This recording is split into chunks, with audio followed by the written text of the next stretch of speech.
روز حضرت محمد مصطفی صلی الله علیه و سلم در مکه بود. ناگهان جبرائیل علیه السلام به نزد حضرت آمد و گفت: ای محمد صلی الله علیه و سلم، من یک نظر به سوی دوزخ کردم. نصف امت تو در دوزخ می سوختند. وقتی که این سخن را محمد مصطفی صلی الله علیه و سلم شنید، به سوی کوههای مکه دویده رفت. صحابه ها شتاب کردند، او را نیافتند.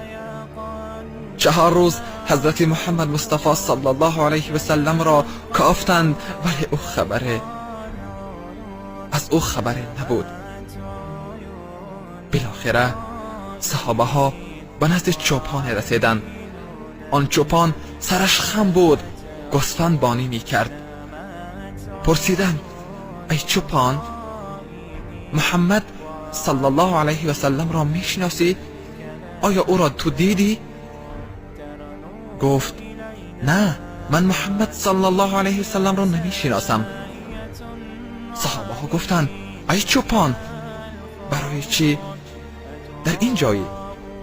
گفت: 4 روز است که گوسفندان من از جای خود حرکت نکرده اند. من هم در این مدت آب و نان نخورده ام. صحابه ها گفتند: برای چی حرکت نمی کنند؟ چوپان گفت: از همین درون غار 4 روز است که آواز گریه می آید و گوسفندان من آبی چشم می ریزند. وقتی که صحابه ها وارد غار شدند، دیدند که حضرت محمد مصطفی صلی الله علیه و سلم در سجده است. او سر خویش را در سجده گذاشته بود و این سخن می گفت: خدایا، امتان مرا گناههایشان را ببخش.